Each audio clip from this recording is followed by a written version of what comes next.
शायरी को पेशा चुना और फिर आप सियासत का हिस्सा बन गए। हाँ। तो मतलब कोई पेशा आप छोड़ेंगे किसी के लिए?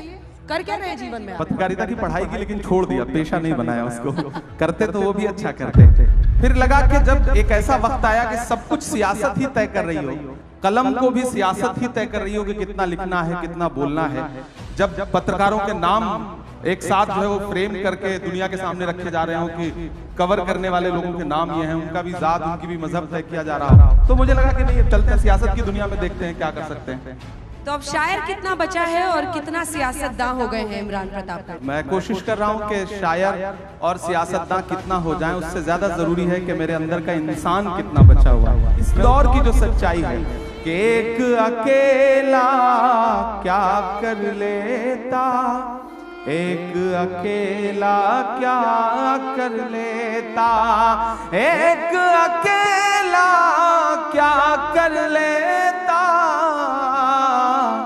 भीड़ ने घेर के मारा होगा, पहला नाम हमारा होगा। और सियासत में होकर भी हुक्मरानों के नाम ये शेर कि जब तारीख लिखी जाएगी, जब इतिहास लिखा जाएगा, जब तारीख लिखी जाएगी, कैसा हश्र तुम्हारा होगा, इंकलाब का नारा होगा। क्या बात है, शब्द आपकी जादूगरी की तरह है। लेकिन मैंने आपकी बहुत शायरी पढ़ी, इमरान के शब्दों में, उनकी लाइनों में दर्द बहुत झलकता है, इसकी वजह क्या है? मैं जिस समाज से आता हूँ उस समाज के दर्द को ज्यादा जल्दी महसूस करता हूँ क्योंकि मैं उसके बीच में रहता हूँ। मैंने उस भेदभाव को, उस सिस्टम के जुल्म सितम को करीब से देखा है, और शायर हूँ तो जाहिर सी बात है कि दर्द तो है दिल में। कोशिश करता हूँ, जुल्म के दौर की तारीख रकम करते हैं, इतना आसान नहीं ये काम जो हम करते हैं, काट देते हैं सदा हाथ हमारे जालिम, और हम फिर उन कटे हाथों को अलम करते हैं। तो हम कोशिश कर रहे थे कि उस दर्द को महसूस करें, और मीडिया जब उस दर्द को, उस जुल्म सितम को अपना हिस्सा नहीं बना रही थी, तो मेरी कोशिश थी कि मेरे पास जो प्लेटफॉर्म है, उस प्लेटफॉर्म का इस्तेमाल उस जुल्म सितम का को गाने के लिए करूं। मत समझना कि मैं गीत गाता रहा, मैं तो जख्मों का मातम मनाता रहा, ये समझ करके जालिम पिघल जाएगा, मैं तरन्नुम में मातम मनाता रहा। तो मैं मातम मनाता था, लोग उसको सुनते थे, पसंद करते थे। ये जुल्म हो किस पर रहा है? समाज में हाशिए पर मौजूद हर इंसान पर, वो हिंदू भी है, मुसलमान भी है, सिख भी है, ईसाई भी है, और सिस्टम कर रहा है, इसमें कोई दो राय नहीं, आज भी कर रहा है, और उससे एक बहुत लंबी लड़ाई लड़ने की जरूरत है। और सबसे बड़ी जिम्मेदारी है कलमकारों की। हमारी जिम्मेदारी है कि जब मैं शायर बन के बोलूं तो फिर हाकिम से आंख मिला के बात करनी है, वो कोई भी हो, वो हमारा अपना हाकिम क्यों ना हो, तब मैं उससे भी आंख मिला करके बात करके बोलूंगा। मैंने मदरसे की नज़्म 2012 में लिखी, उसके बाद हालात जैसे जैसे बदलते गए, मैंने कोशिश की कि मैं अपने कलम के साथ इंसाफ करता रहूं। सिस्टम जुल्म करता है, इन दिनों थोड़ा बढ़ गया है, आप लोगों ने दिखाना कम कर दिया है, तो हमें और जोर से बावाज़े बुलंद बोलना पड़ता है, बस इसी बात। तो आप क्या दोहरा जीवन जी रहे हैं? क्या खुद एक शायर इमरान को एक पार्टी का गुलाम बनना पड़ा ताकि उनकी आवाज मैग्नीफाई हो? कई शायर ऐसे हैं जो आज भी ये मानते हैं कि हमें पार्टी और सियासत से कुछ नहीं लेना देना, उनकी कलम में क्या कम ताकत। पहले तो आपके सवाल में जो शब्द है, आप आज तक में नौकरी कर रही हैं, तो आज तक की गुलाम थोड़े ही है। मैं एक पार्टी के साथ काम कर रहा हूँ, कभी मुझसे ये नहीं कहा गया कि इमरान तुम मुशायरों में जाके क्या पढ़ रहे हो, तुमने ये क्या बोल दिया, यहाँ पाबंदी, ये मत करो, ऐसा मत करो, भाषण क्या दे रहे हो, किस विषय पे बोल रहे हो। मैं बहुत जिम्मेदारी से और ईमानदारी से कह रहा हूँ कि मुझे आज तक मेरी पार्टी में किसी नेता ने ये नहीं कहा कि तुम इस विषय पे बोलो, इस विषय पे मत बोलो। उन्हें भरोसा है और शायद मैं उसके साथ न्याय कर रहा हूँ। हाँ, जब मैं राजनीतिक मंचों पे खड़ा होता हूँ तो राजनीतिक लहजे में बात करता हूँ, वहां मैं शेर पढ़ता हूँ कि खौफ नहीं जिसे मुरझाने का, मैं उस गुल के साथ खड़ा हूँ, कैसा भी दौर आए लेकिन मैं राहुल के साथ खड़ा हूँ। कल भी खुल के साथ खड़ा था, आज भी खुल के साथ खड़ा हूँ, कैसा भी दौर आए लेकिन मैं राहुल के साथ खड़ा हूं। तो मैं वहां अपनी बात रखता हूं, लेकिन बाकी जगह पे मुझे स्वतंत्रता है। इतनी तारीफ मैं कांग्रेस पार्टी की इसलिए करूंगा, जो अपनी पुरानी आपकी दुनिया है उस दुनिया को छोड़ो मत, राजनीति में आकर के पूरी तरह से राजनीति के मत हो जाओ। मुझे ये चीज मतलब ये राहुल जी ने मुझसे कही है, मैं इस मंच मतलब बता रहा हूं, तो मुझे ये चीज अच्छी लगती है। वो इतनी स्वतंत्रता वहां पर है कि आप लिख पढ़ सकते हैं, बाकी जगहों पे मुश्किल है। तो मैं अपनी नई नस्लों से एक बात सोशल मीडिया आपकी बात पहुंचाने का एक जरिया बन गया, बहस का प्लेटफॉर्म नहीं है। वहां बहस मत करिए। आपको ट्वीट करना है, आपको फेसबुक पे कुछ लिखना है, इंस्टा पे कुछ लिखना है, लिख दीजिए, डाल दीजिए, अपनी बात पहुंचा दीजिए। उस पर रिप्लाई करने मत जाइए, कमेंट पढ़ने की जबरदस्ती कोशिश मत करिए, और पढ़िए भी तो किसी को रिप्लाई मत करिए। आप रिप्लाई करेंगे और आप सोचेंगे कि सामने वाला आपसे सहमत हो जाए, तो वो तो ऑलरेडी उसका तो काम है ना, वो एक पूरी पेड टीम बैठी है। तो ऐसे में उससे बहस मत करिए, लड़िए मत, अपनी बात रख दीजिए, तो शायद बचे रहेंगे। लेकिन आपको जीना भी है, मीडिया तो आपको दिखाएगा नहीं, तो सोशल मीडिया का सहारा भी लेना है।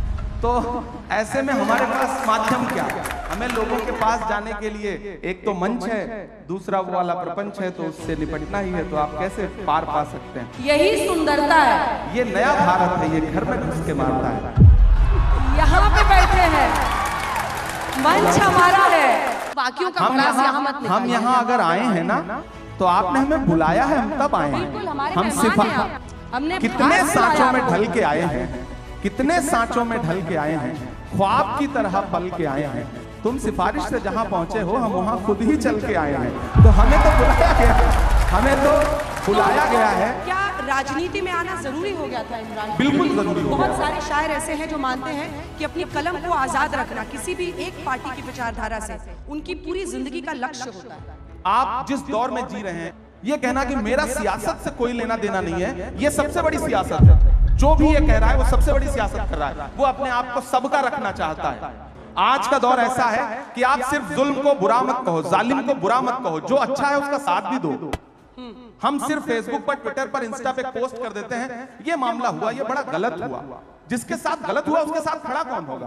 पहले होता था, बड़े बड़े प्रोटेस्ट होते थे, आंदोलन होते थे, हुकूमतें झुकती थी। अब क्या है कि हमने फेसबुक पे पोस्ट लिख दिया, ट्विटर पे ट्वीट कर दिया, हमें लगता है हमने अपनी जिम्मेदारी पूरी कर ली। नहीं, हमें सड़क पर भी उनका साथ देना है। और अगर मैं संसद में भी गया हूं, तो मैंने सबसे पहले यूनिवर्सिटी के बच्चों की फीस वृद्धि के खिलाफ संसद में जो पहली स्पीच की, मैंने वो वहां पे की।